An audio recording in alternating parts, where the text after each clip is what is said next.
எண்ணப்படிதான் வாழ்வு. ஒரு ஊரில் ஒரு விறகு வெட்டி இருந்தான்.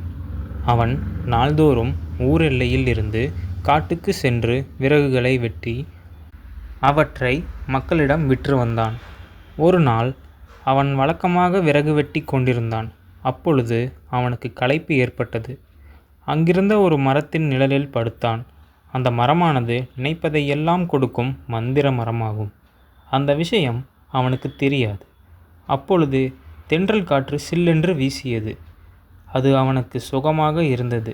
இம்மாதிரியான நேரத்தில் ஒரு பஞ்சு மெத்தை இருந்தால் எவ்வளவு நலமாக இருக்கும் என்று அவன் மனதில் நினைத்தான். என்ன ஆச்சரியம்!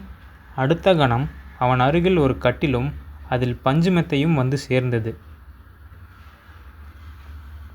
விறகு வெட்டிக்கு மகிழ்ச்சி தாங்க முடியவில்லை. உடனே அவன் அதில் ஏறி படுத்தான். நாள் முழுவதும் கடினமாக உழைத்ததால் அவனுக்கு உடம்பெல்லாம் வலித்தது.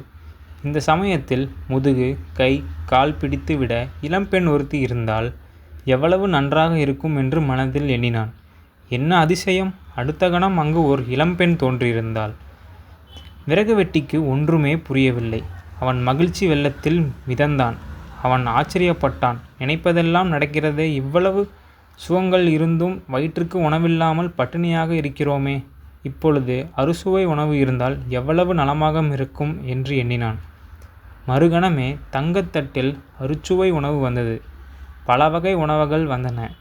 பிறகு விறகு வெட்டி அனைத்தையும் வயிறார உண்டான். உண்ட மயக்கம் தொண்டனுக்கு உண்டு என்ற பழமொழிக்கு ஏற்ப விறகு வெட்டிக்கு உறக்கம் வந்தது. படுத்தான். அவன் மனதில் திடீரென்று ஒரு பயம் தோன்றியது. நாம் காட்டில் தனியாக அல்லவா இருக்கிறோம். இப்பொழுது ஒரு சிங்கம் ஒன்று நம் முன் வந்து நம்மை கொன்றுவிட்டால் என்னவாகும் என்று நினைத்தான். மறுகணம் அவன் முன்னால் ஒரு சிங்கம் தோன்றி அவனை கொன்றுவிட்டது. நீதி. நம் எண்ணப்படிதான் நம் வாழ்க்கை அமையும்.